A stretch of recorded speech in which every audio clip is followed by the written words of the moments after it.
Revenons maintenant. Nous devons bien le pénétrer. Marchons ensemble. Interrogando. Est-ce que le fragment est l'essence de la névrose ou le symptôme? Krishnamurti. C'est l'essence elle-même et le symptôme. Interrogando. Être intellectuel est l'essence et le symptôme? Krishnamurti. Tu ne penses pas que c'est? Voyez, Seigneur, je donne toute l'importance à ma capacité intellectuelle. Je considère que c'est merveilleux. Je gagne n'importe qui dans une dispute. J'ai beaucoup lu et je suis en mesure de corréler tout ce que je lis. J'écris des livres de génie. N'est-ce pas la cause elle-même et le symptôme de ma névrose? Interrogando. Cela semble être le symptôme d'une agitation plus profonde. Krishnamurti. En fait, vous dites que c'est un symptôme et non la cause. Et je dis, voyons, est-ce que tout l'esprit n'est pas divisé, et donc la cause et l'effet sont identiques? Or, Seigneur, quelle était la cause devient un effet, et l'effet devient la cause du mouvement lui-même. Il n'y a pas de démarcation précise entre la cause et l'effet. Ce que hier était devenu un effet aujourd'hui, et l'effet d'aujourd'hui devient le cause de demain. C'est un mouvement, une chaîne continue. Interrogando.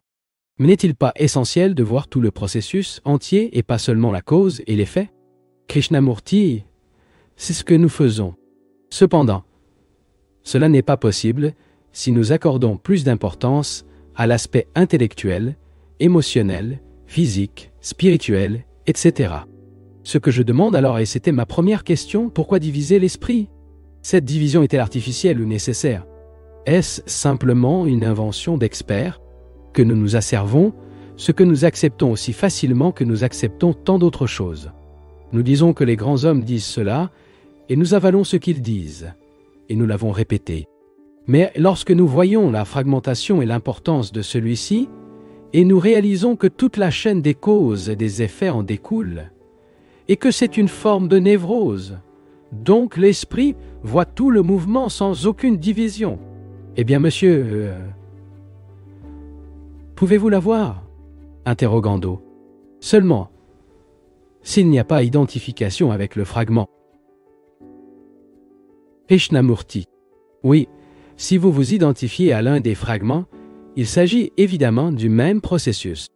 C'est-à-dire que le processus d'être identifié avec un fragment, méprisant les autres, est une forme de névrose, une contradiction.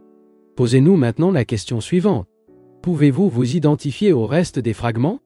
Vous, un fragment, vous identifiez-vous à tous les autres fragments? Remarquez-vous les astuces que nous pratiquons dans ce numéro d'identification? Interrogando. Je ne peux répondre que si je suis identifié avec un fragment, car alors je pense que je suis incomplet. Krishnamurti. Exactement. Il sent qu'il est incomplet et essaie donc de s'identifier aux autres fragments. Maintenant, quelle est l'entité qui cherche à s'identifier à la multiplicité? Elle est l'un des fragments. Par conséquent, c'est un appareil. Il comprend? Il comprend? Nous disons toujours que j'ai besoin de m'identifier. Interroger, il n'est pas préférable de s'identifier à de nombreux fragments devenir plus complets? Krishnamurti, non, ce n'est pas mieux. Seigneur, laissez-moi d'abord expliquer cela. Il y a beaucoup de fragments en moi. L'un des fragments dit que l'identification d'un fragment provoque une confusion. Ce fragment est de faire d'énormes efforts pour s'identifier à d'autres fragments. Alors je dis, je vais m'identifier au fragment. Qui est cette entité qui essaie de s'identifier aux autres fragments? C'est aussi un fragment, tu ne penses pas? Par conséquent, elle se trompe. C'est si simple. Eh bien, continuons. Il y a tellement de choses à considérer et nous n'avons pas encore quitté la surface. Nous voyons qu'il n'y a pas de vraie division. Je ne vois pas verbalement. Je me rends compte que l'observateur est un fragment qui se sépare des fragments restants pour les observer. Dans cette observation, il y a une division. Observateur et observé. Et il y a un conflit, il y a de la confusion. Lorsque l'esprit perçoit cette fragmentation et la futilité de se diviser, elle peut alors voir le mouvement total. Si non-voyant, vous ne pouvez pas poser la question suivante. Autrement dit, qu'est-ce qui existe au-delà de la conscience? Ou ci-dessous, ci-dessus ou à côté, comme vous préférez. Ainsi, si vous avez beaucoup d'intérêt, c'est à vous de découvrir ce qu'est la conscience. Et quand vous êtes conscience, comprenez-vous cette question? Je travaille seul. Seigneur, tu dois apprendre tout ce dont tu as besoin pour en savoir plus. Et l'apprentissage, vous pouvez prendre et aider les autres à apprendre. Alors apprenez maintenant, pour le bien de Dieu. Ceci est votre mission dans la vie. Nous demandons comment cela s'appelle la conscience. Qu'en dites-vous? Suis-je conscient? Interrogando. Quand y a-t-il pensé? Krishnamurti? Plus proche? Interrogando. Quand y a-t-il une dualité? Krishnamurti. Quoi? Plus proche? Allez-vous beaucoup plus loin? Interrogando. Quand sommes-nous fragmentés? Krishnamurti. Seigneur, écoute. Quand savez-vous que vous êtes conscient? Est-ce que c'est difficile? Ah. Interrogando. Quand est-ce que je souffre? Krishnamurti. Dit que la dame que nous sommes conscients quand nous souffrons. Quand il y a un conflit. Lorsque nous avons un problème. Lorsque nous résisons. Sinon, la vie est un flux doux, égal et harmonie. Et vous vivez sans contradiction. En êtes-vous conscient? Êtes-vous conscient de quand vous êtes suprêmement satisfait? Non. Interrogando. J'ai... Krishnamurti. Oui. Que signifie être conscient? Krishnamurti, vous n'avez pas besoin de me demander. Vous le découvrirez vous-même. Au moment où vous prenez conscience que vous êtes heureux, y a-t-il encore du bonheur? Quand vous dites « à quel point je suis heureux », le contentement a disparu. Quand vous êtes heureux, pouvez-vous le dire? Interrogé si je suis conscient du contentement, Krishnamurti, qui est ensuite adopté, on ne peut être conscient que de quelque chose qui a passé, ou de conflit, de douleur, lorsque nous sommes perçus comme confus. Toute perturbation qui se produit pour le moment est d'être conscient. Et toute notre vie est une perturbation contre laquelle nous résumons. Si dans votre vie il n'y avait pas de disharmonie, je dirais jamais. Oh, je suis conscient. Quand il suit votre chemin sans frottement, résistance, bataille, ne dit jamais « j'existe ». Ce n'est que lorsqu'il le dit « je le serai ». Je ne le suis que ce n'est conscient.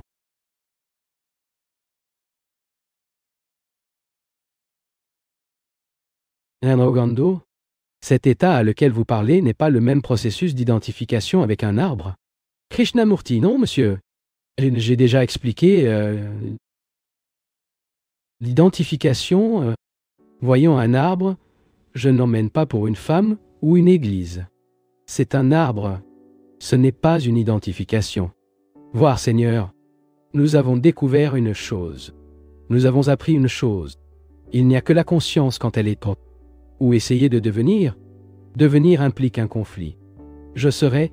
Autrement dit, il n'y a que des conflits, tandis que l'esprit est attaché à l'être verbe. Toute notre culture est basée sur ce mot. Je serai un homme prospère. Je suis un échec.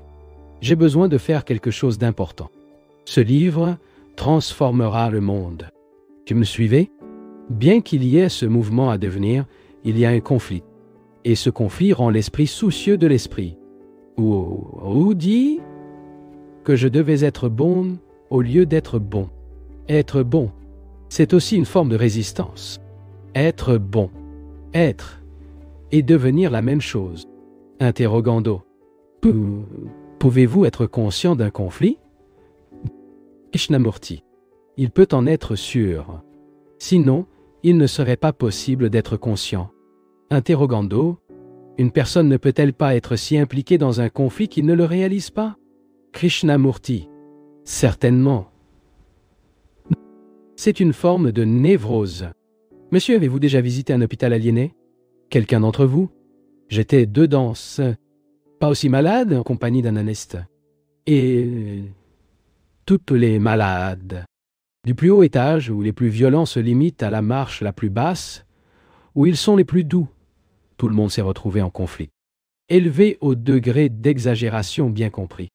La différence est juste qu'ils sont adaptés. Et nous ici, interrogando. J'essaie de faire la distinction entre la conscience et la perception. Christina morte. C'est la même chose. La perception implique qu'elle est consciente de la division.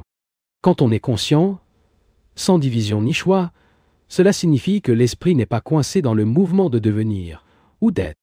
Est-ce que tu comprends? Le mouvement de la conscience est tout ce qu'il sentiment de devenir ou d'être. Devenir célèbre, devenant un travailleur social utile pour le monde. Après avoir observé la fragmentation, après avoir observé le mouvement total de la conscience, il est constaté que tout ce mouvement est basé sur lui, devient ou être. Si vous avez appris cela, Seigneur, et pas simplement d'accord avec moi, vous pouvez maintenant poser une question entièrement différente. Qu'est-ce qui dépasse le mouvement de devenir et d'être? Vous ne posez pas cette question, mais je le pose. Tu le comprends, Seigneur? En regardant ce problème de conscience, à la fois d'un point de vue analytique et philosophique, j'ai réalisé que la division avait été créée par le via, être ou l'être. Je veux être hindou, parce que cela ne me promet pas seulement des avantages matériels, mais aussi des progrès spirituels. Si je rejette l'hindouisme, ou si je veux être autre chose, être moi-même. M'identifier. Ensuite, nous avons un processus identique, encore une fois. Ainsi, j'observe. Je vois que le mouvement total de la conscience, ce mouvement d'être, entendu était quelque chose. Ou ne pas être ou ne pas devenir. Maintenant, comment puis-je voir ce mouvement? Je le vois comme externe pour moi, ou le vois sans le centre que, comme moi, j'observe le devenir et de ne pas devenir? Comprenez-vous cette question? Non. Il me semble non. Je me rends compte que la conscience totale est ce mouvement. En disant que je réalise, cela signifie que je le perçois comme une chose existante en dehors de moi. Qu'est-ce qu'une photo suspendue du mur ou exposée devant moi? Ou est-ce que je vois ce mouvement comme faisant partie de moi, comme ma propre essence? Est-ce que je vois ce mouvement depuis un centre, ou est-ce que je le vois sans ce centre? Si je le vois depuis un centre, ce centre est l'ego, le soi, qui constitue l'essence même de la fragmentation. Par conséquent, lorsqu'il y a une observation par le centre, je n'observe que le mouvement comme un fragment, comme une chose extérieure pour moi, que j'ai besoin de comprendre, de le saisir, de combattre, etc. Mais s'il n'y a pas de centre, c'est-à-dire aucun, mais un seul observant de tout ce mouvement, cela mènera à la question suivante. Alors lequel des deux choses faites-vous? Veuillez voir que nous ne faisons pas de thérapie de groupe, que ce n'est pas un divertissement du week-end, que nous n'apprenons pas de quelque chose, comment devenir sensible ou comment apprendre à vivre de manière créative. Laissez tout cela. Nous nous engageons à un travail difficile, dans une enquête approfondie. Maintenant, comment regardez-vous? Si cette question n'est pas comprise, la vie devient de la torture, un champ de bataille. Dans ce champ de bataille, il veut améliorer l'artillerie ou promouvoir la fraternité, restant dans son isolement. Depuis combien de temps faites-vous ce jeu? Donc, si c'est vraiment et profondément sérieux, vous devez répondre à cette question. Observez-vous le mouvement total de la conscience en tant qu'entité en plein air, sans rapport avec la chose que vous observez, ou regardez-vous sans aucun sens? Et quand vous regardez de cette façon, que se passe-t-il? Pouvons-nous faire une petite visite? Vous rêvez tous beaucoup, n'est-ce pas? Déjà avez-vous demandé pourquoi vous rêvez? Pas comme interpréter les rêves, ce qui est une question impertinente. Ici, plus tard nous répondrons. Mais jamais vous avez posé la question pertinente, c'est-à-dire pourquoi rêvons-nous? Interrogando. Parce que nous nous retrouvons en conflit. Krishnamurti. Non, monsieur. Ne répondez pas à la hâte. Regardez la question. Pourquoi rêvez-vous? La première question est, est-il possible de dormir sans rêve? Ne dites pas oui, monsieur. Vous rêvez tous. Quels sont ces rêves et pourquoi rêvent-ils? Les rêves, comme nous l'avons dit, sont le mouvement de continuation de l'activité diurne symbolisant, éliminé dans différentes catégories, mais le même mouvement. N'est-ce pas exactement? Ne pas être d'accord ou en désaccord. Vérifiez-le. C'est tellement évident. Si les rêves sont un mouvement de continuation de l'activité diurne, qu'arrive-t-il au cerveau lorsqu'il y a cette activité incessante, ce bruit constant? Interrogando ne peut pas se reposer. Krishnamurti. Et que vous arrive-t-il? Interrogando. Il s'épuise. Passe Krishnamurti. Il dépensait. Il ne se repose jamais. Vous ne voyez jamais rien de nouveau. Ne rajeunissez pas. Tout cela est implicite lorsqu'il y a un mouvement continu. Une activité diurne continue qui se poursuit dans le cerveau pendant le sommeil. Dans l'état du sommeil, on peut prédire un événement futur, car il y a un peu plus de sensibilité, un peu plus de perception, etc. Mais c'est le même mot. Et ce mouvement peut-il se produire pendant la journée, se terminer avec la journée et ne pas être transporté pour dormir? Autrement dit, lorsque vous vous couchez, est-il entièrement terminé? Ne répondez pas à cette question maintenant. Nous l'examinerons.